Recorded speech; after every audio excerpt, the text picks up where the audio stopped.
Welcome to the news. AECI Limited recently announced the signing of a sale and purchase agreement for the sale of its animal health business.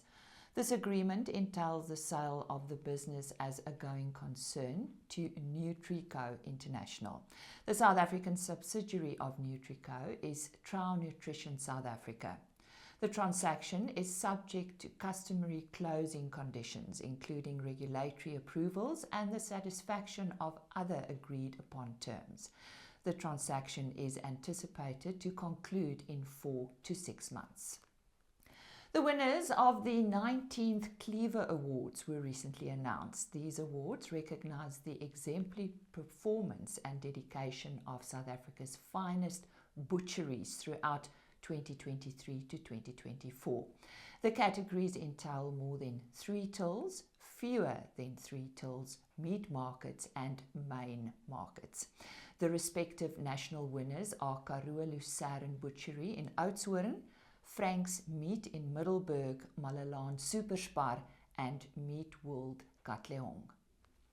Vegetable, fruit and nut producers in Limpopo have reported significant losses due to an unprecedented cold snap.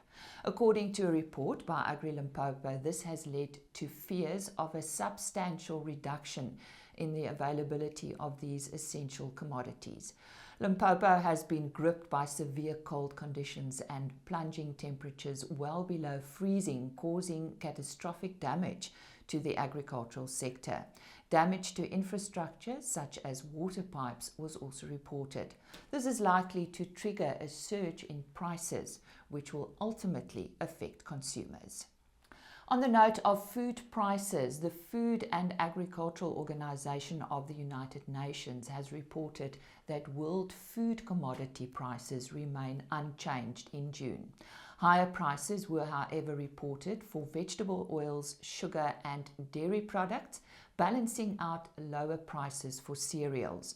The FAO Food Price Index averaged 120.6 points in June, the same as its revised figures for May. The index is now 2.1% lower than its value a year earlier and 24.8% below its March 2022 peak.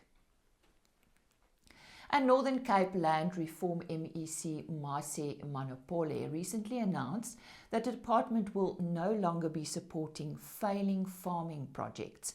According to her, these projects have not taken off despite assistance from government. This comes after millions of rands have been spent on entities for over 15 years. Manopole, who returns to the portfolio for a second term, says her office has been inundated with calls for assistance from many under-resourced farmers. She says they are now opening doors to newcomers in the sector. And that is today's news.